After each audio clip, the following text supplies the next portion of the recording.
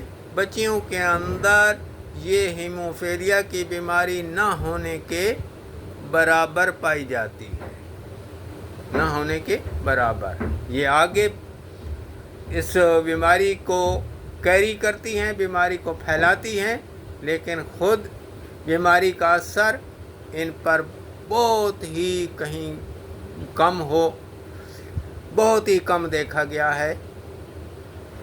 ابھی ہم ہیموفیلیا کی وجوہات کے بارے میں بات کرتے ہیں۔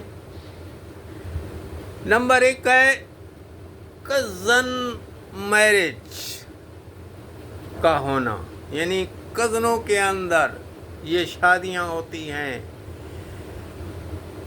اس میں کزن میرج جو ہے یہ سر فہرست ہے۔ اس سے یہ بیماری جو ہے زیادہ پھیلتی ہے۔ ملویروں، پھپھیروں، پتریروں، اس طرح یہ کزن میرج ہوتے ہیں، ایک دوسرے سے شادیاں کرتے رہتے ہیں، یہ بیماریاں اندر ہی اندر چلتی رہتی ہیں۔ تو ہیموفیلیا کی بیماری ہو گئی اور تھیلاسیمیا کی بیماری ہو گئی۔ یہ بیماریاں جو ہیں کزن میرج سے زیادہ پھیلتی ہیں، زیادہ ہوتی ہیں۔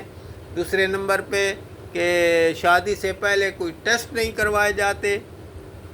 شادی سے پہلے ٹیسٹ کروانا چاہیے، تھیلاسیمیا کا ٹیسٹ کروانا چاہیے، ہیموفیلیا کا ٹیسٹ کروانا چاہیے۔ جس طرح خاندان والے لڑکی کو دیکھتے ہیں، لڑکے کو دیکھتے ہیں، ان کا منتخب کرتے ہیں کہ ظاہری طور پر جو ہے چناؤ کرتے ہیں خوبصورتی کا، اس میں ساری چیزیں جو ہیں لڑکی لڑکے میں دیکھی جاتی ہیں۔ تو اسی طرح یہ بھی دیکھ لینا چاہیے، یہ ٹیسٹ کرا لینا چاہیے کہ کہیں کوئی بچی ہے یا بچہ ہے، لڑکی ہے لڑکا ہے، اس کے اندر کوئی تھیلاسیمیا کے جینز تو نہیں پائے جا رہے، اس کے اندر کوئی ہیموفیلیا کی بیماری تو نہیں ہے۔ تو ٹیسٹ کروانا بہتر ہوتا ہے۔ نمبر 3 ہے خون پتلا کرنے والی ادویات کا زیادہ کہیں کوئی استعمال کرنا۔ نمبر 4 ہے جوڑوں کی بیماری، جوڑوں کی کوئی ایسی بیماری ہو جس کا رجحان جوڑوں کی طرف خون کا ہو جائے، تو اس کو کہتے ہیں ہیم ارتھروسس۔ یہ ہیم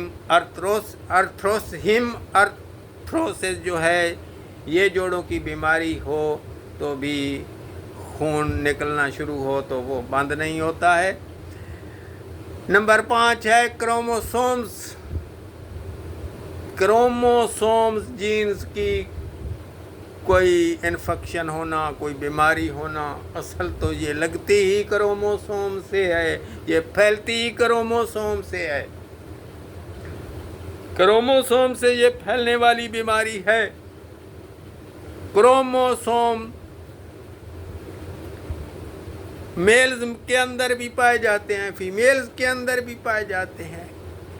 میلز میں جو کروموسوم ہوتے ہیں وہ ایکس وائی ہوتے ہیں، اور فیمیلز کے اندر جو کروموسوم ہوتے ہیں وہ ڈبل ایکس ہوتے ہیں، 2 ایکس ہوتے ہیں کروموسوم کے۔ تو اصل جو بیمار ہوتا ہے وہ ایکس ہوتا ہے، اصل جو بیماری کو پھیلاتا ہے وہ ایکس پھیلاتا ہے۔ مرد کے اندر 1 ایکس 1 وائی ہے، عورت کے اندر 2 ایکس ہیں، ڈبل ایکس ہے۔ تو عورت جو ہے یہ خود ایک ڈبل ایکس ہونے کی وجہ سے خود محفوظ رہتی ہے اور آگے بیماری کو جو ہے پھیلاتی ہے، کیریئر کرتی ہے۔